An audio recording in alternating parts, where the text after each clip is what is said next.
This is an All Ears English podcast, Test Talk 1, how to beat Writing Task 1 on the IELTS. Welcome to the All Ears English podcast, downloaded more than 5 million times. We believe in connection, not perfection. But today is a special Test Talk episode. We have Jessica Beck, the Examiner of Excellence, author of 12 test prep textbooks, and Lindsay McMahon, the English adventurer. We are here today to help you get the score you need on your next exam. So let's get started. In today's episode of Test Talk, you'll get 2 clear steps for how to beat Writing Task 1 on the IELTS exam.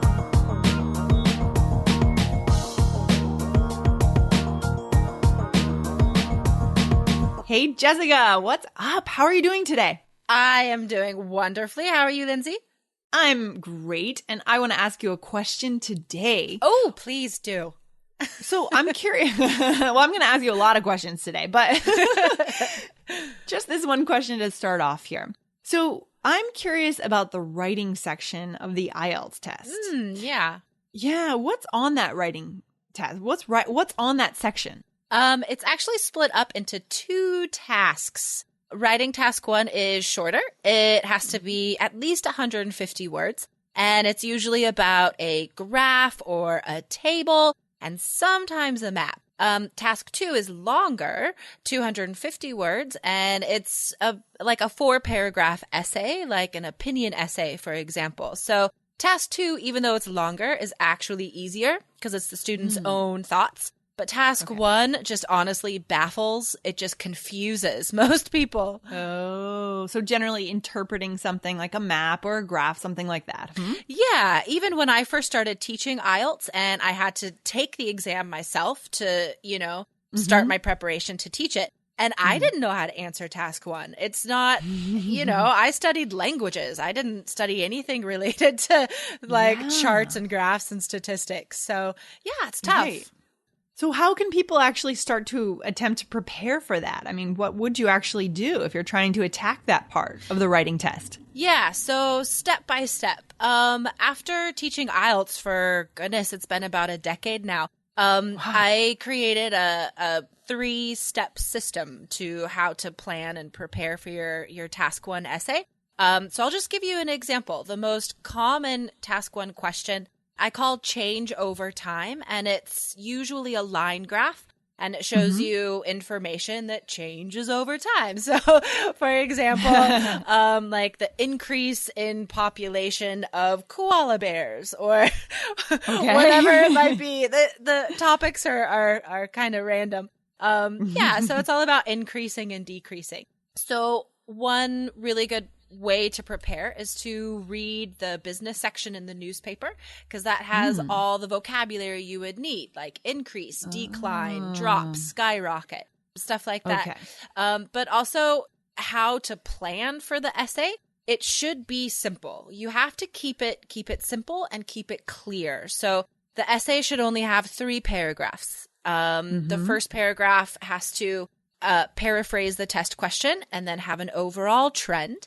The overall trend is very important, and I can explain that later. And then the 2 main paragraphs of the essay, just divide all these numbers into 2 groups. So, for example, the biggest increases in paragraph 2 and the biggest decreases in paragraph 3, for example. So just keep it simple and make sure that you understand the graph before you start writing about it.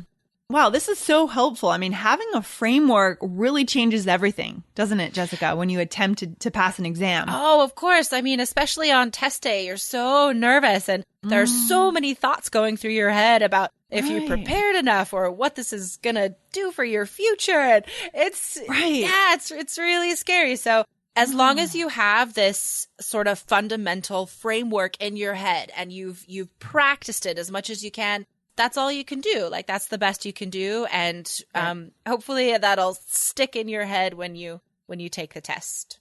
Yeah, because we know, for our listeners, they're out there working on their English every day. And we know that panic sets in kind of often, even just in conversational situations. Oh my gosh. Hopefully not full on panic, but, and I can imagine, we really want to empathize with our listeners here. And if it's a test situation, it's even worse. So, we need to develop these frameworks and really have them cemented in our minds, as you said, Jessica, to be able to go in and have the toolbox, have the trick in the back pocket so that when that anxiety comes up, you have something to root you. Yeah, right? Exactly. And the framework has to be very simple. I mean, like I said, I've been teaching this for over a decade, and the 3-step system that I've developed, the way to plan and the way to write, it works for every question you will ever see in writing task 1. So, wow. Yeah, it's how did you, go ahead. Sorry. No. Yeah, get me talking about IELTS. I just can't stop. Oh, that's great. I'm glad to hear it. Hey, Jessica, you're in your zone of genius right now. And we had Laura Garnett on the show a few weeks ago to talk about the zone of genius. And it feels good to be in your zone of genius because you can kind of give a skill to the world and help them, and it just feels so natural. Yeah, and it's something that you've worked hard to develop over a long period of time. So finding a use for that confidence, I guess, is really so nice. Cool. Yeah, it's so amazing. Cool. How did you come to develop your system, your framework? Did the light bulb kind of go off and you said, oh, we don't need to do it this way, this is the way? Or how did you come to develop it? Yeah, good question. It took time. It took just a lot of trial and error.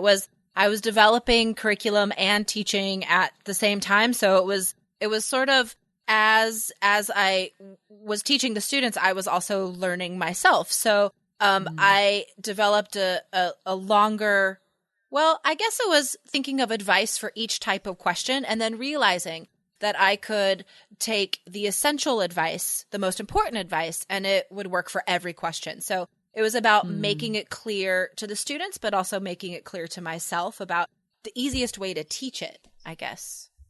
I like that.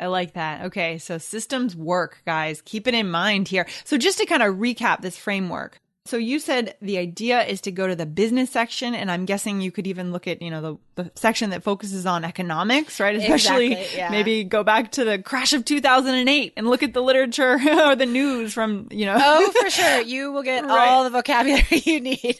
Definitely. Yeah. And then what was the second step, Jessica? One more time. The second step was to approach the,